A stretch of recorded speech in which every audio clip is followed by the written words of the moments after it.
ध्येयं सदा योगिने गुरुर्ब्रह्मा गुरुर्विष्णु गुरुर्देवो महेश्वरा गुरुसाक्षात् परब्रह्म तस्मै श्रीगुरवे नमः।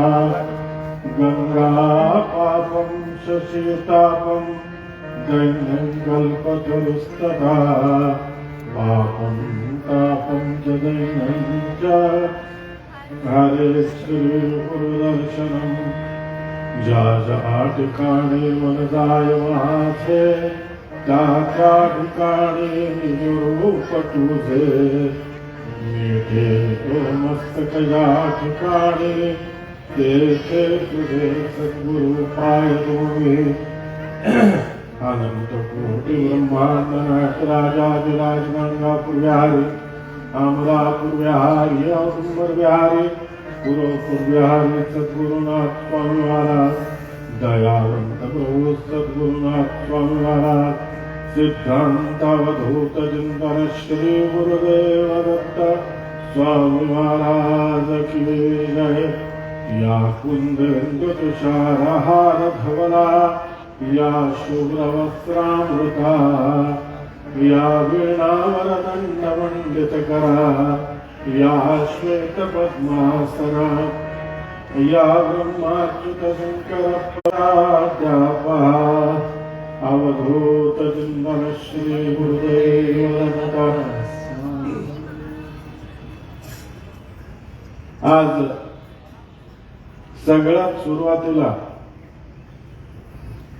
माझे सर्व दत्त स्वरूप वाचक आणि सर्व सेवेकरी की या सेवेकरांकडे मी बघताना त्यांनाही माझ्या सद्गुरूंच्या रूपात बघतो, कारण त्यांनी शक्ती दिल्याशिवाय एवढं कार्य होऊ शकत नाही। तर सर्व दत्तस्वरूप आणि सेवकांना पहिल्यांदा मी सविनय सादर वंदन करतो।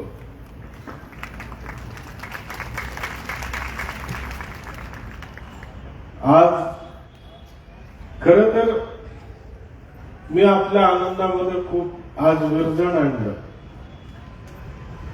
आज किती वेळा हा सोहळा चालला असता याची मलाही कल्पना नाही, पण शेवट असं असतं की कुणाला तरी एकाला थोडस तरी घड्याळाकडे लक्ष द्यावं लागतं। तर त्याच्याबद्दल मी आपली क्षमा मागतो आणि सद्गुरु माऊलींनी परत जर कधी संधी दिली तर याही पेक्षा मोठा आनंद सोहळा आपण सगळे आणू।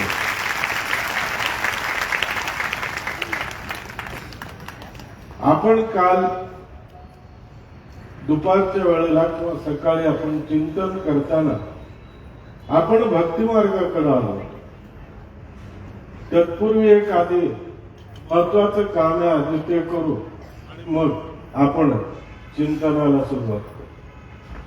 काल आपण सर्वांनी या 2 दिवसामध्ये ग्रंथ तुलेकरता आपण जे योगदान दिलं आणि कार्यक्रम ऑनलाईन पाहत असलेल्या बाकीच्यांनी सुद्धा आपला सहभाग नोंदवला, या सगळ्यांच्या सहभागातनं आपण 3 किलो चांदी ही आणलेली आहे आणि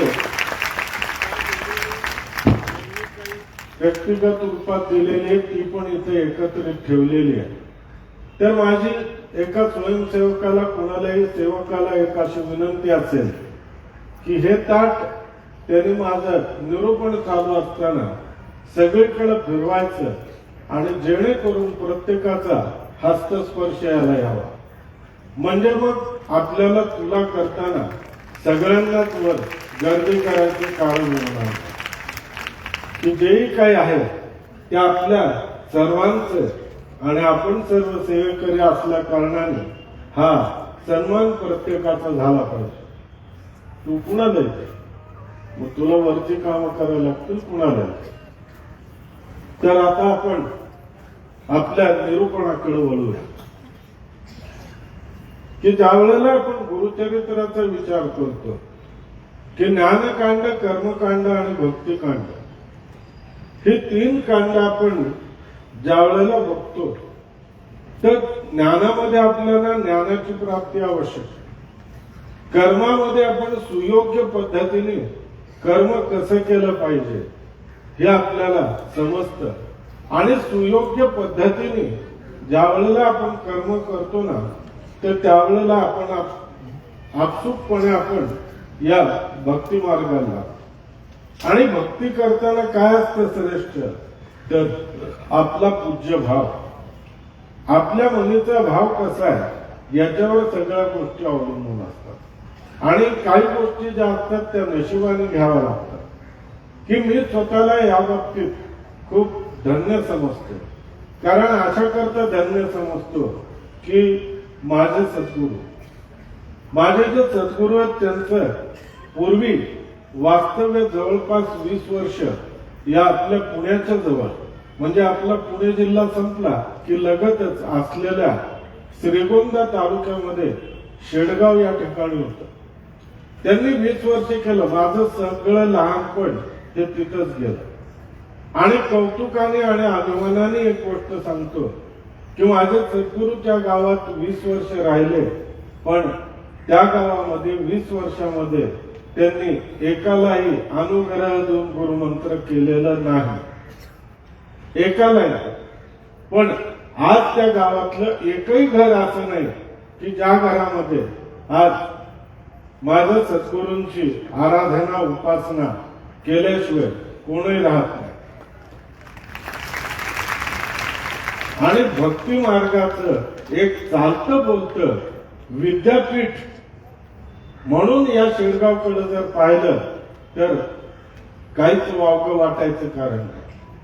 कारण इथं पद्धतच अशी होती की दत्त जयंती असो की कुठलाही कार्यक्रम असो सेवा करायला अख्खा गाव मंदिरात, सेवा करायला अख्खा गाव मंदिरात, पण समाप्तीशिवाय कोणाही तिथं प्रसादाला थांबायचं नाही. सेवा करायची आपली आपली जायची.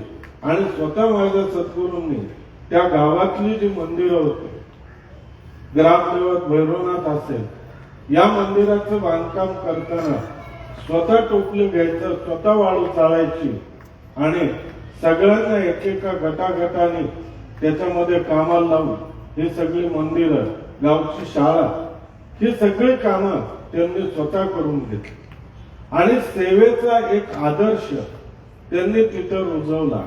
आणि त्याच माती, त्याच लोकांच्या अंगाखांद्यावर त्यांच्याच घरी जाऊन हक्काने भाकरी, लोणचं जे काय असेल ते खाऊन मी वाढलो. त्यामुळं काय झालं की पहिल्यापासूनच या गोष्टी अंगामध्ये मुरतच गेल्या.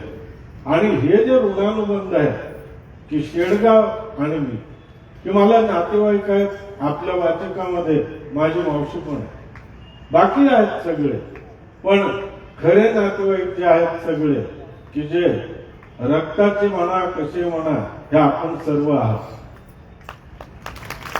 तर सेवा धर्म कसा असतो आणि भक्ती मार्गामध्ये सगळ्यात श्रेष्ठ जर कुठली गोष्ट असेल तर ही सेवेची असेल.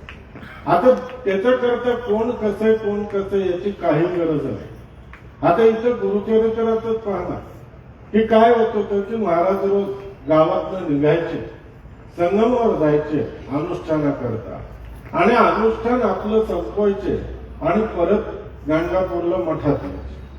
ते या सगळ्या क्रमामध्ये एक ठिकाण असं होतं की ज्या ठिकाणी महाराज आले की तिथला तो एक भक्त महाराजांचा जो होता तो भक्त तो क्षुद्र होता आणि तो उभा राहायचा आणि हात जोडायचा. महाराज फक्त त्याच्याकडे पाहून स्मित करायचे आणि पुढे जायचे. आणि तुम्ही बघा की या गुरुचरित्रामध्ये जे अंतर्भूत केलेले की महाराजांची व्यापकता, महाराजांची जी दृष्टी आहे की महाराजांची दृष्टी अशी नव्हतीच की हा उच्चवर्णीय हा नीचवर्णीय अशी नव्हती. सर्व समावेशकता होती. सगळ्यांकडे एकाच सम्यक दृष्टीने ते बघत होते. मग महाराजांनी एकदा त्याला सहज विचारलं काल बाबा तू रोज मला दर्शन घेतोस माझं जाता येता, नेमकं कारण काय? तर तो म्हणला महाराज माझी एकच इच्छा आहे, माझी इच्छा अशी आहे की आपण फक्त माझ्या एकदा शेताला आपले चरणकमल लावा, एवढीच माझी इच्छा. आणि ज्या योगे आपण माझ्या शेतात याल तर माझं शेत हे नक्कीच शतपटीने पिकेल. महाराज म्हणले ठीक आहे, असं जर आहे तर मी येईन, पण माझी पण एक अट सांगा म्हणला मला. हे बघ तुझ्या शेतात जे ज्वारीचं पीक दिसतंय ना, मी संगमावर नाही परंतु हे सगळं पीक तू कापून टाक, आणि हे जर तू कापलंस तर मी येता येता नक्की तुझ्या शेतात ज्याची आज्ञा म्हणला. ताबडतोब गावात आला, ग्रामाधिकाऱ्याला सांगितलं की कसंही करा माझं शेत मला कापून पाहिजे आणि ते लवकरात लवकर, अतिशय माणसांची व्यवस्था करा. ग्रामाधिकारी म्हणले अरे तू असं वेड्यासारखं करू नकोस की धान्य तुझं पीक चांगलं म्हणून तू अशा गोष्टी करू नकोस. तो म्हणला नाही मला कापायचं. घरची बायका मुलं मागं लागली, तो त्यांच्या मागं दगड घेऊन लागला की नाही तुम्ही मला अडवू नका, मला जे आहे ती मला त्यांची आज्ञा मानणं गरजेचं आहे, मला ते प्रमाण काय होईल ते मला माहिती नाही. ग्रामाधिकारी त्याला इतकंच बोलले की अरे बाबा तू असं करू नकोस, तुझं नुकसान करून घेऊ नकोस. तो म्हणला हे पा तुम्हाला जर फार काळजी वाटत असेल ना की मी शेतसारा वगैरे कसा भरेल, तर तुम्हाला माझं पेव्यामध्ये धान्य जे आहे ते माहिती आहे, तुम्ही ते कधीही काढून तुमचा शेतसारा घेऊ शकता, पण माझं जे आहे ते मला मिळालंच पाहिजे, माझं मला मिळालंच पाहिजे. तर मग आली माणसं, पीक कापलं आणि महाराज तिकडनं आले. महाराज आल्यानंतर मग महाराजांनी पाहिलं आणि त्याला म्हणले की अरे तू उगाच कापलं, मी तर तुला विनोदाने सांगितलं. तो म्हणला महाराज तुमची आज्ञा, मला काय तुम्ही विनोद केला काय केलं? ठीक आहे म्हणले, जसं तुझी इच्छा आहे तशी तुला फलश्रुती मिळेल. आणि त्या दिवशी रात्री अचानक असं झालं की खूप गारवारा सुटला, खूप पाऊस पडला आणि ग्रामीणचं सगळं पीक जे होतं उभं ते नासलं आणि याचं पीक शतपटीने वाढलं, याचं पीक शतपटीने वाढलं.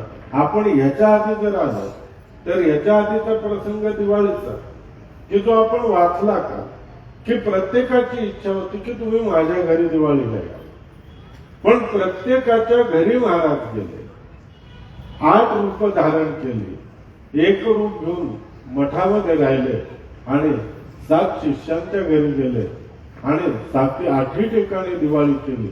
आणि दिवाळीनंतर ज्या वेळेला सगळे एकमेकाला भेटले त्यावेळेला आपण दिलेली प्रत्येक वस्तू ही पाहिली प्रत्येकाने की महाराजांच्या जवळ आहे, स्वामी महाराजांच्या जवळ. आता हे जे सगळे प्रसंग आहेत ना, या प्रसंगातनं नेमकं आपल्याला काय घ्यायचं, या प्रसंगातनं आपल्याला नेमकं काय घ्यायचं, आपण काय शिकायचं, ही गोष्ट खूप महत्वाची आहे. आणि ही गोष्ट अशी की पहिली आपण जर गुरुभक्त आहोत, गुरुसेवक आहोत, तर आपल्याला नितांतपणे जे आहे ते श्रद्धेने सेवा धर्म हा पूर्ण करावाच लागतो. कारण त्याच्याशिवाय मार्ग नाही, त्याच्याशिवाय मार्ग नाही. कारण कसं आहे की हे जर केलं तर आपल्याला काहीही मिळू शकतं. की जसं मी उदाहरण दिलं माझ्या शेडगावचं, की या शेडगावमध्ये परिस्थिती अशी होती की माझे सद्गुरू जायच्या आधी की हे गाव मोलमजुरी करायला कॅनलच्या कामावर जात होते. पण आज या गावात परिस्थिती अशी आहे किंवा आज आपल्याकरता इथं जे सेवेकरी म्हणून जे आलेले किंवा विशेषतः ज्या महिला आहेत की ज्या आज सेवेकरता आल्या, आवर्जून सगळं भांड्याचं काम असेल, भाजी चिरण्याचं असेल, हे सगळं आवर्जून करतायत. पण एक विशेष गोष्ट सांगतो की या सगळ्यांची आज सांपत्तिक परिस्थिती केवळ सद्गुरु कृपेने अशी आहे की त्या आज आपल्याला विकत घेऊ शकतात.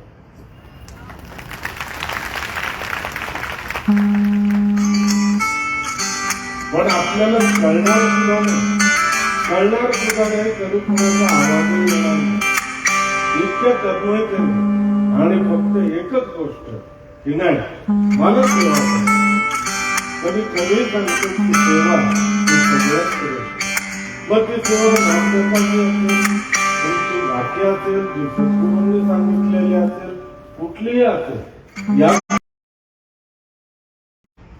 कारण तुम्ही बघा की एक पूर्वीचा काळ असा होता, एक काळ असा होता की ज्या वेळेला या गुरुपदावर किंवा या मान सन्मानावर काही विशिष्ट होत, पण ज्या वेळेला ज्ञानेश्वर माऊलींनी ही सगळी कवाडं उघडली आणि सगळ्या 18 पगड जातीकडं संतपद बहाल केलं. आणि हे कशाच्या बळावर झालं, हे कशाच्या जोरावर झालं, तर हे फक्त झालं नामाच्या जोरावर. कारण कलियुगामध्ये गुरुचरित्रात सुद्धा सांगितलं की गुरुचरित्रात सुद्धा काय सांगितलंय की कलेमध्ये सगळ्यात श्रेष्ठ काय तर नामभक्ती. मग इथं स्वतः महाराज सुद्धा काय सांगतात की नाही तुम्ही आनंद भावे रोज जिथं भक्तिभावानं तुम्ही गायन करा, जिथं जिथं गायन असेल तिथं तिथं मी नक्की असेल. मग इतकं मोठं अभिवचन आपल्याला दिल्यानंतर अहो कबूल आहे, आपल्याला खूप धगधकीचा काळ आहे, मी नाही म्हणत नाही, पण आपण त्रिपदीची 3 पदं म्हणायला किती वेळ लागतो. ठीक आहे, आपण दिवसभर बाहेर कामात आहेत, सगळे दिवसा होत नाही ज्याला, रात्री झोपताना आपण ही 3 पदं म्हणून झोपलं तर काय बिघड. हे नक्कीच आपल्या खूप फायद्याचं, हे नक्कीच आपल्या खूप कामाचं. आणि ज्या योगे आपल्या संस्काराचा वारसा हा पुढं सातत्याने चालत जाणार.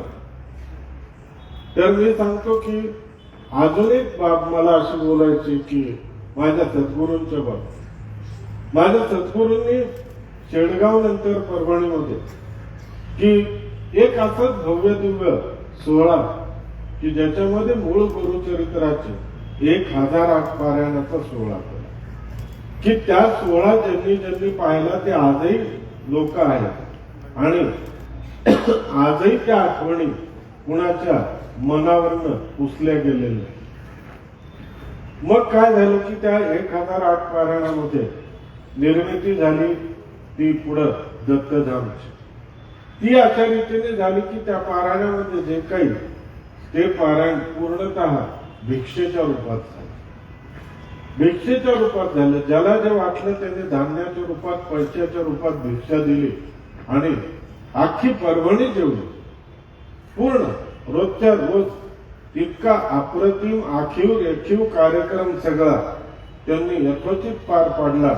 आणि राहिलेल्या दरव्यातनं त्यांनी असं ठरवलं की आपल्याला जर इथं जागा उपलब्ध झाली तर आपण इथं मोठं जसं नाशिकला मुक्तिधाम आहे तसं आपण परभणीला दत्तधाम करू. त्यांना योगायोगाने जागा मिळाली, जागा बांधली. पण या दत्तधामचं अजून एक वैशिष्ट्य सांगतो की दत्तधामला येणारा शिष्यांचा मेळा हा खूप कमी आहे. दत्तधामला येतात ते जास्त भक्त येतात, जास्त भक्त येतात. आणि दत्तधाम हे असं कुठल्याही एका परिवाराशी निगडित नाही.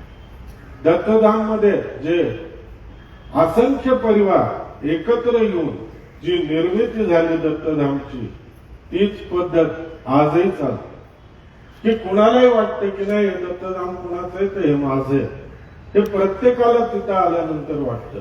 तिथली एकन एक वीट ही प्रत्येकाची आपापली स्वतंत्ररित्या लागली. तर अशा या दत्तधामचा थोडासा महिमा